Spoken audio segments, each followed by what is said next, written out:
Hello, dear students. Welcome to the official YouTube channel of the Home Academy.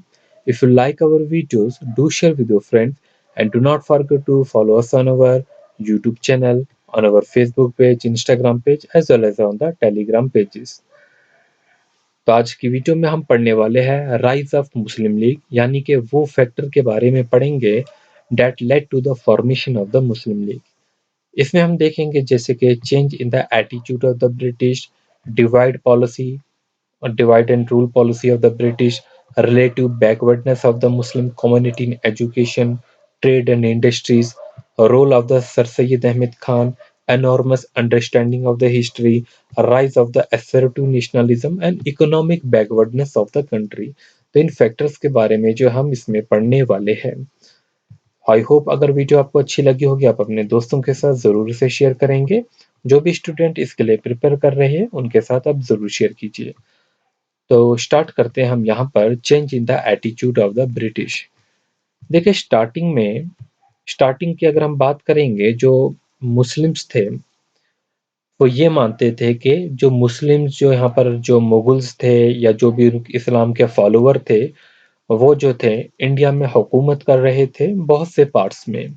तो British जो आए थे, अंग्रेज जो आए थे, इन्होंने इन्हें डीथ्रोन्ड किया, इनका ताज जो है वो ले लिया और खुद जो है वो हुकूमत करने लगे। इसकी वजह से जो मुस्लिम्स थे वो काफ़ी नाराज़ रहते थे किससे? ब्रिटिश से। और हमेशा जो है ब्रिटिश के खिलाफ जो है वो लड़ा करते थे कि ब्रिटिश जो है इनकी वजह से जो है इन्होंने जो है मुसलमानों को जो है डीथ्रोन किया है। तो therefore the Muslim were bitter the enemies of the British. तो इस वजह से जो थे वो मुस्लिम जो थे वो बिटर एनिमीज थे, ब्रिटिश के जो थे वो एनिमीज थे। तो इस वजह से उन्होंने जो है एक मूवमेंट जो है वहाबी मूवमेंट जो थी वो इंडिया में स्टार्ट हुई थी to end the British rule in India. तो वहाबी मूवमेंट जो है वो स्टार्ट की थी जो कि ब्रिटिश मूवमेंट को जो है ब्रिटिश रूल को जो है वो इंडिया में एंड कर दे। Also, जो मुस्लिम थे they stood against the British in the revolt of the 1857। हमने पढ़ा था रिवोल्ट ऑफ 1857 में जिसमें हमने देखा बहादुर शाह जफर को जो है उसका लीडर बना दिया गया था। और इसी तरीके से हमने देखे बहुत से जो है मुस्लिम लीडर जगह जगह जो है वो रिवोल्ट को जो है वो लीड कर रहे थे। तो इस तरीके से जो है हम मान सकते थे कि जो ब्रिटिश थे दे वर अनफ्रेंडली विद द मुस्लिम्स। तो इस बात से जो है यहाँ पर जो है क्या होता है आफ्टर 1870 जो थे 1870 के बाद जो है जो ब्रिटिश थे उन्होंने अपना एटीट्यूड टुवर्ड द मुस्लिम जो है वो चेंज कर लिया। इन ऑर्डर क्यों चेंज किया? In order to control the national movement. जो नेशनल मूवमेंट जो है स्टार्ट हो रही थी, रिवोल्ट स्टार्ट हो रहा था, बाकी चीजें, तो उसको कंट्रोल करने के लिए जो है उन्होंने जो है एटीट्यूड अपना चेंज कर लिया। So this sowed the seeds of the dissension disagreement between the two communities। अगर ब्रिटिश जो है उन्होंने ये चालाकी की कि अगर हम एक कम्युनिटीज को सपोर्ट करने लगेंगे और दूसरी कम्युनिटी को नहीं तो इस वजह से जो है आपस में जो है ये आपस में जो है लड़ना शुरू करेंगे जिसे हम डिवाइड एंड रूल पॉलिसी कहते हैं। तो यहाँ पर जो ब्रिटिश की पॉलिसीज थी, ब्रिटिश की जो पॉलिसीज थी वो डिवाइड एंड रूल की पॉलिसीज थी। तो हमने देखा क्या करते थे British, they help and financial aid was given to the Urdu. तो उर्दू मीडियम के जो प्राइमरी स्कूल या सेकेंडरी स्कूल चला रहे थे मुस्लिम्स, तो उसमें कुछ फाइनेंशियल एड जो है वो देना शुरू की इन्होंने ब्रिटिश ने। और गलत हिस्ट्री पढ़ाना शुरू की, रॉन्ग हिस्ट्री जो है थी वो पढ़ाना शुरू की। क्या करते थे British? They try to convince the Muslims and justify the partition of Bengal. Bengal का जो इन्होंने जो है पार्टीशन किया था इसे जो है कन्विंस करते जस्टिफाई करते थे। क्या कहा जाता था कि जो हिंदूज थे, हिंदूज जो थे would not be able to dominate Muslim in the proposed Muslim province. कि जो मुस्लिम प्रोविंस है जहाँ पर मुस्लिम्स की ज़्यादा पॉपुलेशन है तो यहाँ पर जो है हिंदूज जो है वो डोमिनेट नहीं हो सकते। ठीक है, तो इस तरीके से जो है वो डिवाइड एंड रूल जो है वो खेल रहे थे। तो they treated Hindus Muslim and Sikhs as a separate community. उन्होंने कभी भी हिंदूज मुस्लिम सिख को जो है सेपरेट कम्युनिटी नहीं माना और एक्सेप्ट किया एक सेपरेट कम्युनल लीडर। तो उन्हें जो है वो एक्सेप्ट करने लगे सेपरेट कम्युनल लीडर्स। तो यहाँ पर जो है relative backwardness of the Muslim in case of education. तो किस वजह से किस एजुकेशन में वेस्टर्न एजुकेशन की हम बात कर रहे हैं, क्योंकि बहुत कम जो है मुस्लिम जो थे उन्होंने वेस्टर्न एजुकेशन को अपनाया। उनका यही मानना था कि जो हमारा लिटरेचर है, जो हमारी बुक्स है, ये जो है वो बेटर है। हमने इन अंग्रेज़ों का जो कल्चर है ये नहीं अपनाना है। तो वेस्टर्न एजुकेशन जो सिस्टम था अंग्रेज़ों का जो था वो अपनाना उन्होंने जो है उसे नहीं अपनाया। तो या इस वजह से जो था, इससे क्या नुकसान होने लगा, जो मुस्लिम थे, उन्हें जो है वो सिविल सर्विसेज़ में, मिलिट्री सर्विसेज़ में जॉब नहीं मिलने लगी। ठीक है? तो इस वजह से क्योंकि जो है वो जॉब जो थी उस टाइम जो थी वो अंग्रेज़ों की जॉब किया करते थे लोग। तो जब इन्होंने उनका सिस्टम ऑफ एजुकेशन ही नहीं अपनाया, बहुत कम लोगों ने अपनाया, तो इस वजह से जो था वो एक इकोनॉमिक लॉस भी होने लगा क्योंकि जॉब्स नहीं मिलने लगी। So Muslim were not involved in any organised industry और बिज़नेस। तो किसी भी जो भी ऑर्गेनाइज्ड इंडस्ट्री थी और जो ऑर्गेनाइज्ड बिज़नेस थे, उनमें उसको जो है इन्वॉल्वमेंट नहीं मिलने लगी। तो अनऑर्गेनाइज्ड बिज़नेस जो है वो करने लगे वो। तो इस वजह से जो था Muslim did not get the government job, उन्हें गवर्नमेंट जॉब नहीं मिलने लगे। बट अगर हम देखें दूसरी कम्युनिटीज़ को, के जो हिंदूज़ थे उन्होंने अडॉप्ट किया अपने को वेस्टर्न सिस्टम ऑफ एजुकेशन से। तो उन्होंने जो है उनका कल्चर, उनकी एजुकेशन जो है वो अपना ली। तो उसमें जो है इस वजह से जो है वो एक डिवाइड एंड जो है रूल जो है स्टार्ट हो गया। तो यहाँ पर जो है रोल आता है सर सैयद अहमद खान का, जिसे हम अलीगढ़ पॉलिटिक्स के बारे में भी जानते हैं। सर सैयद अहमद खान जो थे ग्रेट एजुकेशनलिस्ट थे, एक सोशल रिफॉर्मर भी थे। इन्होंने कभी भी जो है हिंदूज मुस्लिम को जो है या डिफरेंट कम्युनिटी को जो है अलग-अलग नहीं देखा। जिस तरीके से अंग्रेज जो थे वो हर एक कम्युनिटी को अलग-अलग से देख रहे थे, बट इन्होंने एक कौम की तरह देखा कि हम सब जो है वो एक है। इन्होंने जो है मोहम्मद एंग्लो ओरिएंटल कॉलेज जो है वो अलीगढ़ में स्टार्ट किया, मोहम्मदन एंग्लो ओरिएंटल कॉलेज, और उसके प्रिंसिपल जो थे मिस्टर बेक को बनाया गया। लेकिन जो प्रिंसिपल जो थे मोहम्मद एंग्लो ओरिएंटल कॉलेज को, वो उनको कन्विंस करने लगे डेट इन्होंने क्या कन्विंस किया कि आप कहते हैं कि हिंदूज और मुस्लिम जो है वो एक कौम है, बट ये कभी भी पॉसिबल नहीं हो सकता, इनकी यूनिटी पॉसिबल नहीं हो सकती। तो इन्होंने कहा कि जो एंग्लो मुस्लिम यूनिटी जो है वो चीज़ पॉसिबल है। एंग्लो मुस्लिम यूनिटी अगर आप बनाएँगे तो वो पॉसिबल है, लेकिन हिंदू मुस्लिम यूनिटी अगर आप बनाएँगे तो ये पॉसिबल नहीं है। तो ये बेक जो वहाँ के प्रिंसिपल थे उनका कहना था that Hindus were in majority, they were always dominate the Muslims, कि ये हिंदूज़ जो है वो मेजॉरिटी में है और ये हमेशा डोमिनेट करेंगे मुस्लिम्स को। ठीक है? In terms of wealth, in terms of progress, employment, हर चीज़ में जो है वो डोमिनेट करेंगे। सो सर सैयद अहमद खान पे जो है जब इन्होंने मिस्टर बेक ने ये ऐसी बातें जो कही, तो उन पे कुछ ना कुछ इसका असर पड़ गया। So if Muslim would support the British, उन्होंने कहा कि अगर मुस्लिम जो है ब्रिटिश को सपोर्ट करने लगेंगे, they would reward them with the government jobs and special favours, तो वो इन्हें जो है जॉब्स और दूसरे डिफरेंट जो है फेवर्स जो है वो देंगे। तो यहाँ पर जो है बात करेंगे हम एनोरियस अंडरस्टैंडिंग ऑफ द हिस्ट्री की। तो ब्रिटिश जो थे इन्होंने डिवाइड जो है वो कर दिया इंडियन हिस्ट्री को किस-किस में, हिंदूज एंड मुस्लिम पीरियड में। तो पहले जो है इंडियन हिस्ट्री को इस तरीके से डिवाइड नहीं किया था, लेकिन ब्रिटिश ने जो है इन्हें जो रिलीजन के बेसिस पे डिवाइड किया। हम जानते हैं जो पीरियड ऑफ द तुर्क था, अफ़गान था और मुगल था, इन्होंने उसे मुस्लिम रूल कहा, और जो पीरियड जो था शिवाजी का था, राणा प्रताप का, तो उसे हिंदू रूल कहा। और मुस्लिम और हिंदूज़ को जो है अलग-अलग टीचिंग जो है पढ़ाने लगे। वो किस टाइप की टीचिंग थी? वो इस टाइप की टीचिंग थी कि जो मुस्लिम्स का पीरियड था, Muslim were taught that Hindu ruler plundered Muslims. तो ये कहने लगे मुस्लिम्स को कि जो हिंदू रूलर्स थे उन्होंने मुस्लिम्स को प्लंडर किया, और इसी तरीके से हिंदूज़ को ये जो है पढ़ाने लगे कि जो मुस्लिम रूलर थे उन्होंने हिंदुओं के साथ जो है वो बुरा किया। तो इस तरीके से जो है उन जो है एक दूसरे के खिलाफ जो है उकसाना जो है वो शुरू हो गया। तो ये एजुकेशन सिस्टम से ही जो है वो स्टार्ट हो गया, ऐसी जो है वो तालीम जो है वो देने लगे। तो यहाँ पर जो था लोगों में जो है इस बात का कुछ ना कुछ असर जो है वो होने लगा, और आज देखते आज तक जो है ये असर है। So British never highlighted about the composite culture seen in our country. तो ऐसा जो मिक्स कल्चर था, कंपोजिट कल्चर था भाईचारे का, ऐसी बातों को कभी भी हाईलाइट नहीं किया और हमेशा एक दूसरे के खिलाफ ही बातें की। They try to create the rift between the two communities. सो ये जो कम्युनल बेस थी वाज प्रोपोगेटेड। कैसे प्रोपोगेट इन्होंने की? पोइट्री के थ्रू। ऐसे पोइट्री बनाई, ऐसे ड्रामे बनाए, ऐसे नॉवेल्स बनाए, शॉर्ट स्टोरीज लिखी और न्यूज़पेपर के थ्रू ये सारी चीजें जो है वो फैलाई गई। तो यहाँ पर जो है राइज ऑफ असर्टिव नेशनलिज्म है।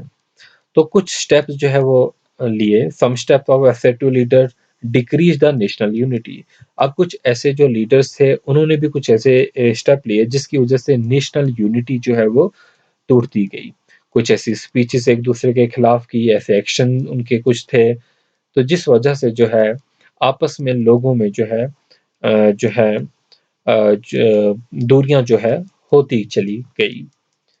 तो इस तरीके से वो डिवाइड एंड रूल करती गए और जो है खुद जो है वो रूल करती गए। तो यहाँ पर economic backwardness of the country की अगर हम बात करेंगे, तो economic backwardness of the country also increase the growth of communalism in India. तो जितने जितने ज्यादा इकोनॉमिक बैकवर्डनेस होने लगी उतनी ज्यादा जो है कम्युनलिज्म भी जो है इंडिया में बढ़ती गया। अब क्या था? एक रीजन था अनएम्प्लॉयमेंट। जैसे कि अनएम्प्लॉयमेंट में जो है एक रीजन था। तो जो है डिफरेंट डिफरेंट रिलीजन को यही बोला जाता था कि उनको जॉब मिल रही है, उनको नहीं मिल रही। इस तरीके से जो है वो एक दूसरे को लड़ाया जाता था और जॉब किसी को नहीं। So there was a fierce जो है competition among the youth to secure the few available job. जो बिल्कुल जो है कुछ अवेलेबल जॉब्स होती थी उसमें जो है काफी कंपटीशन होता था जिसकी वजह से अनएम्प्लॉयमेंट होती थी। This led to the people to demand the reservation in the jobs. तो इस तरीके से जो है वो रिजर्वेशन इन द जॉब जो है मानने लगे, but on the basis of the religion.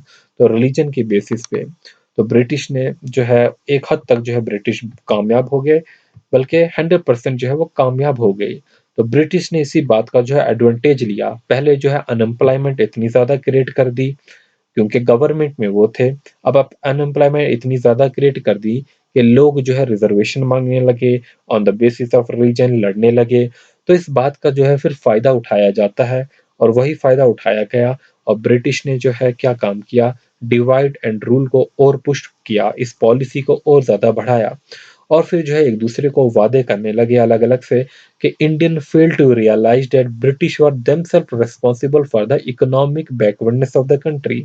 उस टाइम के जो लोग थे, जो भी यहाँ थे, वो ये भूल गए कि जो ये अनएम्प्लॉयमेंट है या इकोनॉमिक बैकवर्डनेस है इसकी जिम्मेदार तो यही ब्रिटिश गवर्नमेंट है। क्योंकि जो भी प्रेजेंट गवर्नमेंट होती है वही जिम्मेदार होती है, वही जो है वो एम्प्लॉयमेंट जो है जनरेट नहीं कर सकती। ठीक है। तो इस वजह से जो है क्या काम किया गया, एक दूसरे को अलग अलग वादे करने लगे कि हम आपको रिजर्वेशन देंगे, ये करेंगे, वो करेंगे, और जो है रूल करती गए। तो इसमें फिर एक और उन्होंने लैंग्वेज का काम किया उन्होंने कि हिंदू उर्दू, सॉरी ये हिंदी था, हिंदी उर्दू कंट्रोवर्सी।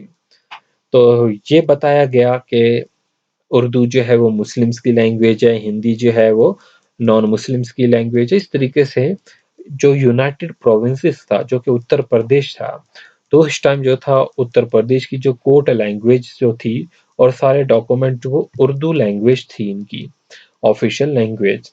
तो यहाँ पर कुछ सेक्शन ऐसे थे सोसाइटी के जिन्होंने इसके खिलाफ जो है प्रोटेस्ट की और इस तरीके से 8 अप्रैल को 1900 को हिंदी को भी जो है वो जो है एक ऑफिशियल लैंग्वेज यहाँ पर बना दिया गया। सो जो है इस पे जो है मुस्लिम्स ने फिर अपोज की। तो इस तरीके से जो है आपस में कम्युनिटीज के जो रिलेशन जो है वो खराब होती गई। फिर आप देखेंगे कब फॉर्मेशन होती है मुस्लिम लीग्स की। इंडियन नेशनल कांग्रेस जो है वो बन चुकी थी। तो उसके बाद जो है उस टाइम जो है इंडियन नेशनल कांग्रेस भी कंप्लीट इंडिपेंडेंस नहीं मांग रही थी। सिर्फ ब्रिटिश रूल्स से, ब्रिटिश गवर्नमेंट से ही जो है रिजर्वेशन ऐसी चीजें, उन्हीं के रूल में कुछ जो है जॉब्स ऐसी चीजें जो है वो मांगा करती थी। तो 30 दिसंबर 1906 को नवाब सलीमुल्लाह ऑफ ढाका जो थे, इन्होंने फॉर्मेशन रखी इंडियन मुस्लिम लीग की। और ये क्वेश्चन आपके असिस्टेंट कंपाइलर के एग्जामिनेशन में पीएम पैकेज जो माइग्रेंट्स का पेपर हुआ उसमें आया है। तो आप जो है देख लीजिए इस क्वेश्चन को कि 1906 में नवाब सलीमुल्लाह जो थे ढाका में इन्होंने फॉर्मेशन रखी मुस्लिम लीग की। अब ये मुस्लिम लीग जो है बनी तो बनी क्यों? पहली बात, to make promote support for the British among the Muslim and to remove any misconception about the intention of the government in relation to the Indian Muslim. Second, to protect and advance the political rights of the Muslim. ठीक है, तो उनको उनसे जो है वादा किया गया था कि हम आपको रिजर्वेशन जो है वो देंगे and to present the needs and aspiration of the Muslim to the government in mild and moderate languages. अब मुस्लिम ने जो था इसमें जो है वेस्टर्न एजुकेशन को अपनाया नहीं था, तो उन्हें यही कहा गया था कि आपकी जो अपनी लैंग्वेज है उसी लैंग्वेज में जो हम आपको जो है पॉलिटिकल राइट्स जो है वो दे देंगे। So to prevent the rise of the feelings of the hostility between the Muslims of India and other community, तो ये जो है कि जो भी फीलिंग है डिफरेंट डिफरेंट कम्युनिटीज में तो है उसे जो है भाईचारा रखा जाएगा। तो यहाँ पर जो है फिर लखनऊ पैक्ट साइन किया गया 1916 में। तो एक एग्रीमेंट था लखनऊ पैक्ट 1916 में जो कि इंडियन नेशनल कांग्रेस और मुस्लिम लीग में फाइनली हुआ। Together they bring political constitutional reform, इन्होंने जो है पॉलिटिकल कॉन्स्टिट्यूशनल रिफॉर्म लेके आए जिसे लखनऊ पैक्ट कहा गया 1916 में। अब इसमें जो है इसके कुछ क्लास है इंपॉर्टेंट कि abolition of Indian council, separation of judiciary and executive, autonomy of the provinces, minorities in elected bodies में जो है वो minorities भी अब रहेगी, provincial legislature, limitation of the imperial legislature, power of the legislative council, viceroy जो है executive council। तो जब इन मांगों को जो है ये जो मुस्लिम लीग की जो ये मांगे थी, ठीक है, तो यहाँ पर जो है ये मांगे जो है इंडियन नेशनल कांग्रेस और इनके बीच में पैक्ट साइन हुआ तो फाइनली मंजूर हो गई। तो इसकी वजह से क्या चीजें होती है आगे हम देखेंगे। यूनिटी हो जाती है हिंदूज एंड मुस्लिम में, दोबारा से यूनिटी हो जाती है with in the Indian national Congress में जो है यूनिटी हो जाती है। प्रेशर बन जाता है ब्रिटिश गवर्नमेंट को जो है उन पे प्रेशर बन जाता है, बट ब्रिटिश गवर्नमेंट को ये यूनिटी जो है वो जो किसी भी सूरत में जो है वो मंजूर नहीं थी। तो necessity to pacify the India, तो ब्रिटिश ने रियलाइज किया that there is a need to pacify the Indians.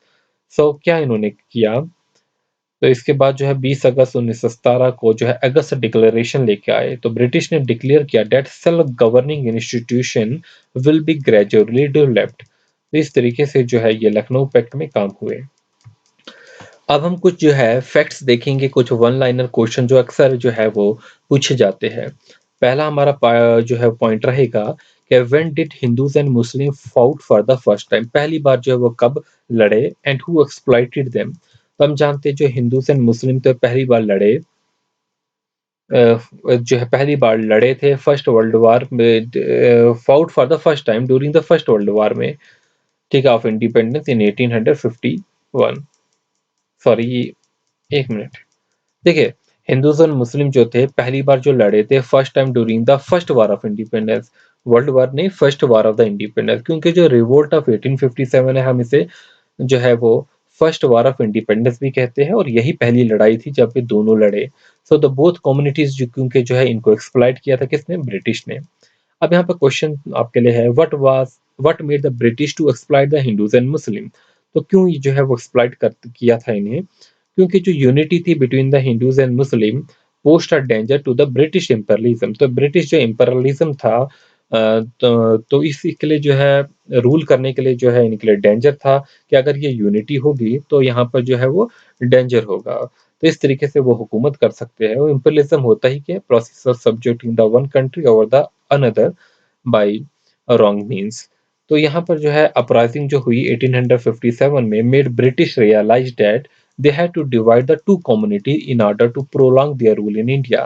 Hence British जो है exploited both the communities, क्योंकि अगर वो रूल करना चाहते थे दोनों कम्युनिटीज को आपस में लड़ाकर ही जो है वो रूल कर सकते थे। तो अब यहाँ पर देख लीजिए अगला question, what made British adopted to encourage two communities to fight. तो British try to sow the seat of the disagreement between the Hindus and Muslim to and encourage them to fight. How British tackle the rise of the national movement using the communalism. जब जो है national movement start होती है तो British जो है वो किस तरीके से इसको जो है डील करती है।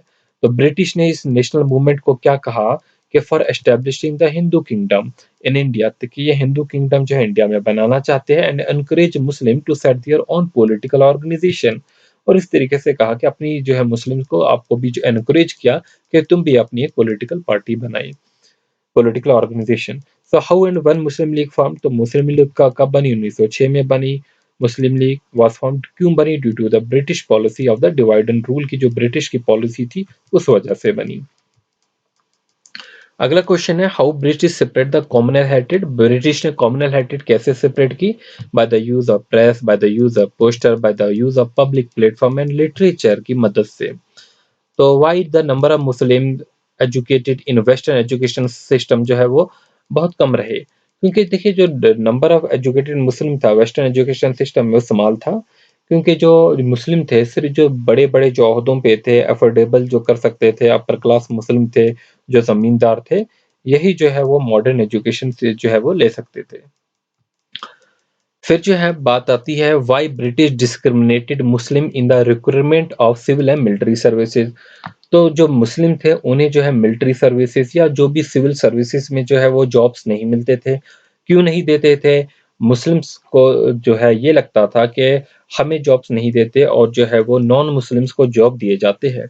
इसकी वजह से क्यों, ये क्या वजह थी, क्योंकि जो ब्रिटिश गवर्नमेंट ही थी वो ये मानती थी और मुस्लिम्स के साथ इसलिए डिस्क्रिमिनेट करती थी because they were holding Muslim responsible for uprising of the revolt of 1857। क्योंकि उनका ये मानना था जो रिवोल्ट हुआ 1857 में, तो इसको जो है सबसे पहले जो रिवोल्ट आज़ादी की लड़ाई लड़ी गई उसके लिए रेस्पॉन्सिबल मुस्लिम्स है, जिसकी वजह से जो मुस्लिम्स को जो था वो जो है जॉब्स नहीं दिए जाते थे सिविल एंड मिलिट्री सर्विसेज में। फिर अगला क्वेश्चन हम देखेंगे why Muslim community did not keep up with the modern trend in the social and cultural spheres. तो Muslim community was proud of their own literature. जो मुस्लिम कम्युनिटी थी उनको अपने ही लिटरेचर पे काफी प्राउड था और वो ब्रिटिश का लिटरेचर जो है ये वेस्टर्न एजुकेशन को अडॉप्ट नहीं करना चाहते थे। Therefore, Muslim community did not keep up with the trends in the social and the cultural sphere। तो जो मुस्लिम थे इन्होंने जो है वो दूसरी जो वेस्टर्न एजुकेशन थी, ब्रिटिश का जो लिटरेचर था या बुक्स थी, वो चीजों पे जो है फोकस नहीं किया। तो अगला क्वेश्चन होगा why more Hindus were getting entry into the government services as compare to the Muslim. तो हम जानते हैं कि जो मॉडर्न एजुकेशन जो थी वो एसेंशियल थी गवर्नमेंट सर्विसेज के लिए, और जो हिंदूज थे उन्होंने अडॉप्ट कर लिया था वेस्टर्न सिस्टम ऑफ एजुकेशन को as compare to the Muslim. तो यही एक वजह थी कि जो हिंदूज थे उन्हें एंट्री मिल जाती थी गवर्नमेंट सर्विसेज में, और जो मुस्लिम थे उन्होंने रिवोल्ट, अंग्रेजों ने ये मानते थे कि इन्होंने रिवोल्ट शुरू किया था, जिसकी वजह से जो है एक रीजन था कि उनको जो है मिलिट्री और सिविल सर्विस में तो जॉब नहीं मिलती थी, और जो बाकी डिफरेंट गवर्नमेंट सर्विसेज में थी उसकी वो वेस्टर्न एजुकेशन नहीं अपनाई थी इस वजह से। फिर यहाँ पे अगला क्वेश्चन होगा who was sir Syed Ahmad Khan. तो सर सैयद अहमद खान जो थे वो एजुकेशनलिस्ट है, सोशल रिफॉर्मर थे, और वो कंसीडर करते थे हिंदूज एंड मुस्लिम को एक कौम। He founded the Mohammad Anglo Oriental college in Aligarh. तो इस वीडियो में जो है बस इतना ही। यहाँ पर हमने जो है मुस्लिम लीग का फॉर्मेशन जो है, राइज ऑफ मुस्लिम लीग का टॉपिक जो है कंप्लीट कर लिया है। Best of luck for your examination. Home academy के फेसबुक, टेलीग्राम, इंस्टाग्राम को जरूर ज्वाइन कीजिए। Thanks for watching.